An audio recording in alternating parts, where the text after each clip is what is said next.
Hello students, good morning to all. हम अपना first chapter पढ़ रहे हैं क्रॉप प्रोडक्शन एंड मैनेजमेंट। अब तक हमने इसके 5 स्टेप्स पढ़ लिए। पहले स्टेप में हमने पढ़ा था कि सीड को कैसे प्रिपेयर करते हैं, फिर उसके बाद हमने सिलेक्शन ऑफ सीड्स पढ़ा। सिलेक्शन ऑफ सीड्स कैसे करते हैं, पहले में सॉइल ऑफ प्रिपरेशन, फिर सिलेक्शन ऑफ सीड्स, फिर शोविंग ऑफ सीड्स। उसके बाद मिट्टी के अंदर मतलब जो रिप्लेनिशमेंट ऑफ न्यूट्रिएंट्स, मिट्टी के अंदर पोषक तत्वों को हम फिलअप कैसे करें। उसके बाद हमने इरिगेशन पढ़ा। इरिगेशन के बाद जो कल हमने पढ़ा था कि प्रोटेक्शन हमारी सीड्स की हम किस तरह से कर सकते हैं। आज हम पढ़ेंगे हार्वेस्टिंग। अब हार्वेस्टिंग क्या होता है ये देखो। हार्वेस्टिंग है the process of cutting and gathering of crops after it's maturation is called harvesting. Harvesting क्या होता है? The process of cutting and gathering of crops. एक ऐसी प्रोसेस मतलब कि cutting and gathering of crops, फसल को काटना और उसको गैदरिंग इकट्ठा करना of crops after it's maturation is called harvesting. मतलब जब क्रॉप पक के तैयार हो जाती है, जब उसका मैचुरेशन टाइम पीरियड हो जाता है, मतलब उसका जो पकने का टाइम होता है, उस वक्त जब वो काटने के बिल्कुल काटने के लिए रेडी होते कि काटने का जब फसल को काटने का जब टाइम आता है, उस टाइम पे जो फसल की कटिंग है और उसको कटिंग करके उसको जो इकट्ठा करने की जो प्रोसेस है उसको हम हार्वेस्टिंग बोलते हैं। मतलब फसल की कटाई करना और उसको इकट्ठा करना, उस प्रोसेस को हम हार्वेस्टिंग बोलते हैं। It usually takes 3 to 4 month for a cereal crop to mature. जो सीरियल क्रॉप्स होती है, जो हमारी अनाज की फसलें होती है, ये मैक्सिमम 3 से 4 मंथ लेती है फसल पकने में। मतलब फसल को बोने से लेकर, उगने से लेकर, जब हम बोते उसको उगने से लेकर उसका जो हार्वेस्टिंग टाइम पीरियड होता है, उसका जो कटने का टाइम पीरियड होता है, वहाँ तक लगभग 3 और 4 मंथ एक क्रॉप है वो लेती है। और ये जो प्रोसेस है कटिंग और gathering of the crops maturation time period, इसको हम हार्वेस्टिंग बोलते हैं। Once the crop matures it is harvested. जब एक क्रॉप मैच्योर हो जाती है तो हम उसको कटाई करते हैं, उसको हार्वेस्टेड बोलते हैं। In harvesting crops are pulled out cut close to the ground. जब हार्वेस्टिंग का टाइम होता है, जब फसल को काटने का टाइम होता है, उस टाइम पे हम क्या करते हैं कि फसल को ज़मीन के थोड़ा पास से काटते। गेहूँ वगैरह की फसलें उनको बिल्कुल पास से काटते हैं, अगर सरसों है उसको थोड़ा ऊपर से काटते हैं। इस तरह से जो हम फसल की हार्वेस्टिंग करते हैं, ठीक है। उसके बाद जो harvesting in our country is either done manually by sickle और by a machine called harvester. ये जो हार्वेस्टिंग करते हैं, हम जो फसल की कटाई करते हैं, ये मेनली हम अपने इधर अपनी कंट्री में किस तरह से करते हैं? बाय द सिक्कल से करते हैं। मतलब दराती, जिसको हम बोलते हैं, दराती को सिक्कल बोलते हैं इंग्लिश में। दराती की सहायता से करते हैं, या फिर एक मशीन की सहायता से करते हैं। उस मशीन को हम हार्वेस्टर बोलते हैं। जो सिक्कल की सहायता से करते हैं उसमें जो फार्मर्स है, किसान है, उसमें उसकी मेहनत लगती है, लेबर लगाता है, उसमें टाइम की भी खपत होती है।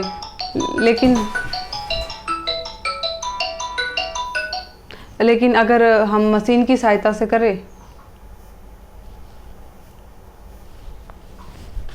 मशीन की सहायता से करते, हार्वेस्टर से करवाते हैं, तो क्या है कि जो किसान है उसमें उसका थोड़ा टाइम बच जाता है। जो उसका जो मतलब पैसे तो लगते हैं बट उसका थोड़ा टाइम बच जाता है, उसको थोड़ी मेहनत कम करनी पड़ती है, ठीक है। उसके बाद है ये है कि ये जो after the crop is harvested, जब कोई क्रॉप पक जाती है, जब मतलब उसकी कटाई कर लेते हैं ना, its grains are separated from the chaff by a process is called threshing. जब एक फसल मतलब कि पक जाती है, उसके जब वो हार्वेस्टेड हो जाती है, मतलब जब उसकी हम कटाई कर लेते हैं ना, तो grains are separated from the chaff by a process is called threshing. जो उसके ग्रेन्स है, उसके जो अनाज है, उस दानों को हम सेपरेटेड करते हैं फ्रॉम द चाफ। जो तूड़ा होता है, जो भूसा होता है फसल का, या जो भी मतलब चाहे बाजरा निकालो तो उसका जो भी भूसा होता है, सरसों निकालो तो उसका भी भूसा, मतलब अनाज के अलावा जो भूसा होता है उसको हम चाफ बोलते हैं। जो चारा होता है चाफ बोलते हैं। तो उसको अलग करते हैं, अपने ग्रेन से, दानों से अलग करते हैं। By the process is called threshing. वो जो प्रोसेस होती है हम उसको थ्रेसिंग बोलते हैं। मतलब फसल की कटाई करने के बाद जब हम फसल को जब निकालते हैं, मतलब दानों को, जो अनाज होता है उसको अलग करते हैं, जो भूसा है उसको अलग करते हैं, वो जो प्रोसेस होती है वो हम थ्रेसिंग के थ्रू करते हैं। तो थ्रेसिंग एक मशीन होती है, ये मैकेनिकल वर्क होता है। इसके थ्रू जो ये जो प्रोसेस होती है, इसको थ्रेसिंग वाली प्रोसेस मशीन, थ्रेसिंग का यही है कि ये अनाज और भूसे दोनों को अलग करती है। जो अनाज है वो हम ह्यूमन बींग्स हैं, मतलब अपने खाने में यूज़ करते हैं, जो फूड आइटम्स में उनमें यूज़ कर लेते हैं। और जो भूसा है उसको जो हमारे पशु जो हम रखते हैं उनके चारे के रूप में यूज़ कर लेते हैं, ठीक है। तो ये थी थ्रेसिंग प्रोसेस। थ्रेसिंग में यही होता है कि अनाज और भूसे को अलग करना एक। और उसके बाद है this can be done manually by sticking the crop against a hard surface making farm animals trample the crop. This can be done manually by sticking the crop against a hard surface. और ये हमें कैसे करते हैं कि अनाज और भूसे को कैसे निकालते हैं कि हम अपना जो अनाज है उसको एक ऐसी जगह पे कलेक्ट करते हैं जो थोड़ा टाइट सी ज़मीन हो, उसके ऊपर एक साइड हम अनाज निकाल लेते हैं और दूसरी साइड है वो भूसा निकल जाता है। जो मशीन है is called thresher, is also use for threshing. जो थ्रेसर मशीन जो और जिस मशीन का हम यूज करते हैं ना थ्रेसिंग प्रोसेस में अनाज और भूसे को अलग करने के लिए, उसको हम थ्रेसर बोलते हैं। और जो बड़े फार्मर्स होते हैं, बड़े लेवल पे हैं, वो इन मशीन्स का वो इन मशीन को मतलब अपने पास रखते हैं और इनका जो अपनी खेती में यूज करते हैं, थ्रेसिंग में प्रोसेस में उसका काम करते हैं। A machine is called combine. जो बड़े किसान होते हैं जिनके पास ज़्यादा ज़मीन होती है तो वो क्या रखते हैं, वो एक कंबाइन मशीन भी रखते हैं। अब कंबाइन क्या है, विनोविंग, कंबाइन मतलब जो हार्वेस्टिंग और विनोविंग दोनों का जो मिक्सचर होता है ना उसको हम कंबाइन बोलते हैं। तो हार्वेस्टिंग का मतलब बताया था आपको, कटिंग और गैदरिंग, फसल को काटना और उसको इकट्ठा करने की प्रोसेस हार्वेस्टिंग। और विनोविंग आपको बताया था कि वो विनोविंग प्रोसेस होती है,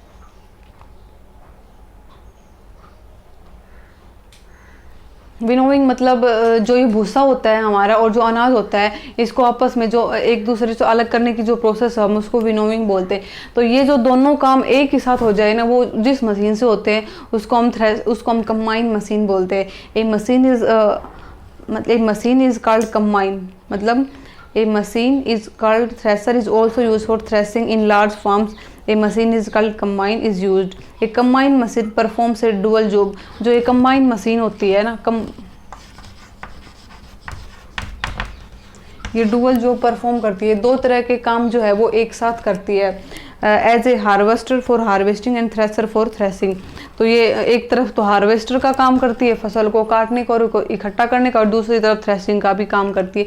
मतलब जो फसल होती है उसको, जो हमारे अनाज होती है, दानों अनाज को भूसे से अलग करने का जो काम है, ये मशीन है, ये दोनों तरह का काम करती है। इसलिए हम इस मशीन को कंबाइन मशीन बोलते हैं।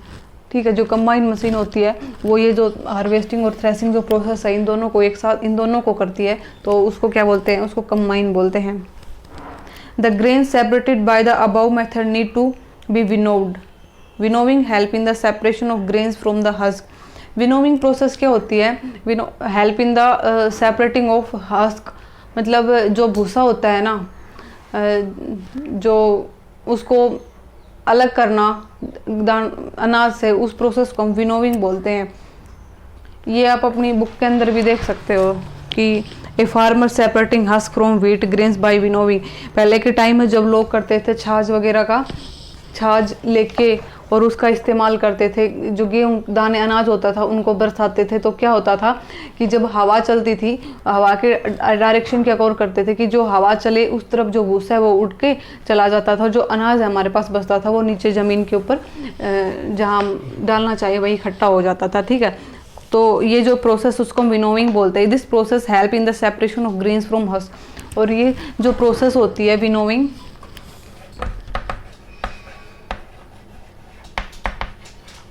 ये क्या करती है, हस्क को ग्रेन से सेपरेट करने में हमारी हेल्प करती है। हस्क को हम बोलते हैं भूसा। जो भूसा होता है, तूड़ा होता है, या जो भी अनवांटेड मटेरियल होता है ना अनाज में, और वो मतलब बिल्कुल लाइट वेट में होता है, जो हवा के साथ उड़ जाता है, उसको हम हस्क बोलते हैं। और विनोविंग प्रोसेस में जो ये हस्क है, हवा ये उड़ के चला जाता है दूर, और जो अनाज है वो हमारे पास इकट्ठा होता है। इस प्रोसेस को घर में जो हमारी मम्मी है वो अनाज को साफ़ करते हैं, मतलब जो आटा पीसते हैं उससे पहले जब अनाज को साफ़ करती है तो वो अब भी इस प्रोसेस का यूज़ करती है। लेकिन पहले के टाइम जब ये कंबाइन मशीन वगैरह नहीं थी तो उस टाइम पे ये जो प्रोसेस थी विनोविंग, इसका जो किसान है वो यूज़ करते थे। एंड यूज क्या करते थे, the seeds being heavier fall straight to the ground. इसमें बताया गया है जो हैवियर सीड मतलब जो अनाज होता है हमारे पास विनोविंग प्रोसेस में, वो तो हैवियर होता है, तो वो फॉल डाउन द ग्राउंड, तो वो ज़मीन पे गिर जाता है। And while the light husk and hay are blown a little further away by the wind. और जो लाइट हस्क होते हैं मतलब जो तूड़ा होता है, भूसा होता है, जो अनवांटेड मटेरियल होता है, वो हवा के झोंके के साथ, वो बिल्कुल लाइट वेट में होते हैं, वो हवा के झोंके के साथ उड़ जाते हैं। ठीक है, है blown are little farther away by the wind, वो हवा के साथ उड़ जाए। Winnowing is also done by a winnowing machine. ये जो विनोविंग प्रोसेस होती है विनोविंग मशीन के द्वारा भी की जाती है। आजकल एक विनोविंग मशीन भी चली हुई है, ये देख सकते हो आप अपनी बुक में, फिगर नंबर 1.28। ये जो विनोविंग मशीन है, और ये मशीन में क्या होता है कि ऊपर से हम अनाज डालते हैं और फिर जब ये चलती है ना, तो ये जो यहाँ पे साइड में दिया गया, ये जो गोल गोल चक्री घूमती है, इसके पास से जो भूसा होता है, जो हमारा है या हस्क है, वो एक तरफ हवा में उड़ जाता है, जो अनाज होता है वो हमारे पास बचा है। तो विनोविंग प्रोसेस का यही है कि जो जिसको हम हाथ से करते हैं, अब आजकल मशीन भी जगह, पहले छाछ वगैरह का इस्तेमाल करके जो किसान है वो करते थे। इससे जो हमारे पास हमारा मतलब जब हवा चलती है तो उस हिसाब से हवा के झोंके में जो हस्क होता है, भूसा होता है, तूड़ा वगैरह जो भी होता है हमारे गेहूँ में, और ऐसा अनवांटेड मटेरियल अनाज के अलावा वो एक तरफ लाइट वेट में होता है, हवा में उड़ जाता है, और जो हमारे पास ग्रेन्स होते हैं, अनाज के दाने होते हैं, वो हमारे पास एक जगह ज़मीन के ऊपर इकट्ठे हो जाते हैं। तो ये थी विनोविंग प्रोसेस। तो हार्वेस्टिंग में हमने 3 चीज़ें पढ़ी थी। एक हार्वेस्टिंग पढ़ा था, ये जो हार्वेस्टिंग एक ऐसी प्रोसेस है, process of cutting and gathering, फसल को काटना और उसको इकट्ठा करने की जो प्रोसेस है हम उसको हार्वेस्टिंग बोलते हैं। और जो फसल का हार्वेस्टेड मतलब हार्वेस्टिंग जो प्रोसेस हम या तो सिक्कल दराती से करते हैं, या एक हार्वेस्टर मशीन होती है उसकी सहायता से करते हैं, ठीक है। उसके बाद after the crop is harvest the grains are separated from the chaff by a process is called threshing. मतलब जब फसल पक के तैयार हो जाती है, जब उसका हार्वेस्टेड हो जाती है, मतलब जब हम उसको काट लेते हैं, उसके बाद क्या करते हैं, जो अनाज है उसको हम सेपरेट करते हैं फ्रॉम द चाफ। तूड़ा होता है, जो भी भूसा होता है, उससे उसको हम जो चाफ जिसको हम बोलते हैं उससे उसको सेपरेट करते हैं अनाज से। और वो जो प्रोसेस किसके द्वारा करते हैं, वो हम थ्रेसिंग प्रोसेस बोलते हैं उसे, और वो उसमें एक मशीन का यूज़ करते हैं, वो उस मशीन को हम थ्रेसर बोलते हैं। मतलब थ्रेसर की सहायता से जो अनाज होता है उसको हम भूसे से अलग करते हैं। ये जो प्रोसेस होती है इसको हम थ्रेसिंग बोलते हैं। और आज के टाइम में क्या है कि जो बड़े बड़े किसान से बड़े फार्मर्स, उनके पास क्या है कि कंबाइन मशीन होती है। कंबाइन मशीन क्या करती है, जो हार्वेस्टिंग और थ्रेसिंग प्रोसेस है, इन दोनों को, ये दोनों जो प्रोसेस है वो एक ही मशीन के द्वारा हो जाती है। हार्वेस्टिंग मतलब पहले तो वो फसल को काट करके उसको इकट्ठा कर देती है, और उसके बाद क्या करती है, फसल जो अनाज होता है हमारे पास उसको भूसे से चाप से अलग कर देती है। मतलब वो एक ही मशीन हार्वेस्टिंग और थ्रेसिंग दोनों प्रोसेसेस को एक साथ कर देती है। इससे किसानों का भी फ़ायदा होता है कि एक ही मशीन से है वो दोनों काम एक साथ आसानी से हो जाते हैं। उसके बाद इसमें विनोविंग प्रोसेस थी। तो विनोविंग प्रोसेस में जैसे आपको बताया था, ये हेल्प करती है separate the husk grains from the husk. जो winnowing process help us to separate the grain from husk. ये हमारी जो ग्रेन्स होते हैं, जो दाने होते हैं, उनको हस्क से सेपरेट करने में हमारी हेल्प करते हैं। और हस्क को हम जो भूसा होता है, जो अनवांटेड मटेरियल होता है जिसको डूंडली वगैरह बोलते हैं, और जो तूड़ा वगैरह मतलब जो बिल्कुल लाइट मटेरियल होता है, वो हवा के साथ जब किसान इसका मतलब जो गेहूँ वगैरह को बरसाते हैं छाछ की सहायता से, तो जो हैवी पार्टिकल होता है, हैवी मटेरियल होता है, जैसे कि हमारा अनाज है, ये हैवी है, तो ये एकदम हमारे पास ज़मीन पे इकट्ठा हो जाता है। और जो लाइट मटेरियल होता है हस्क जैसे कि या है, ये क्या करते हैं, हवा के साथ उड़ जाते हैं, हवा के little further away by the wind. Blown मतलब blown is little further away by the wind. ये हवा के झोंके के साथ दूर उड़ जाते हैं, ठीक है। और ये विनोविंग जो प्रोसेस है, ये विनोविंग मशीन के द्वारा भी होते हैं। आज के टाइम में एक विनोविंग मशीन भी चली हुई है, जिसको जब हम चलाते हैं तो मतलब तूड़ा है वो एकदम अनाज से जो हस्क भूसा वगैरह वो अलग हो जाता है। तो विनोविंग मशीन के द्वारा जो विनोविंग प्रोसेस है हम इसको कर सकते हैं। तो हार्वेस्टर में बस सिर्फ इतना ही था कि फसल जब मैच्योरेशन टाइम पीरियड हो जाए उसको काटने के बाद उसको इकट्ठा करो, इकट्ठा करने के बाद उसको निकालो, मतलब कि अनाज को अलग करो, और जो हमारे पास भूसा होता है, चारा होता है, उसको अलग करो। और ये जो अलग करने की प्रोसेस है वो एक कंबाइन मशीन है। आज के टाइम उससे दोनों प्रोसेस हो जाती हैं। जो हार्वेस्टिंग करते हैं हम वो सिक्कल से या हार्वेस्टिंग मशीन से करते हैं, जो थ्रेसिंग वो थ्रेसर से करते हैं। अगर दोनों काम एक ही मशीन से करना चाहे तो उसको हम कंबाइन बोल देंगे। और उसके बाद भी जब हम अनाज वगैरह निकाल लेते हैं, उसमें अगर थोड़ा बहुत भूसा या जो डूंडली वगैरह होती है गेहूँ के अंदर, वो जो रह जाते हैं, तो जो हम आटा पीसते हैं तो घर में हमारी मम्मियाँ भी करती है छाछ वगैरह की सहायता से, वो मतलब अनाज को एक तरफ करना, वो जब हवा चलती है तब करते हैं, वो इकट्ठा हो जाता है, और जो भूसा होता है वो हवा में उड़ जाता है। तो ये थी विनोविंग प्रोसेस, ये विनोविंग प्रोसेस में होता है। तो हार्वेस्टिंग में बस इतना ही था। आगे हम पढ़ेंगे स्टोरेज की, अनाज की स्टोरेज हमें किस तरह से करनी चाहिए, फिर क्रॉप यील्ड को कैसे बढ़ा सकते हैं, हाइब्रिडाइजेशन पढ़ेंगे, ब्लड फूड फ्रॉम एनिमल्स, ये हम नेक्स्ट वीडियो में पढ़ेंगे। और उसके बाद जो फिर हमारा चैप्टर है वो ख़त्म हो जाएगा।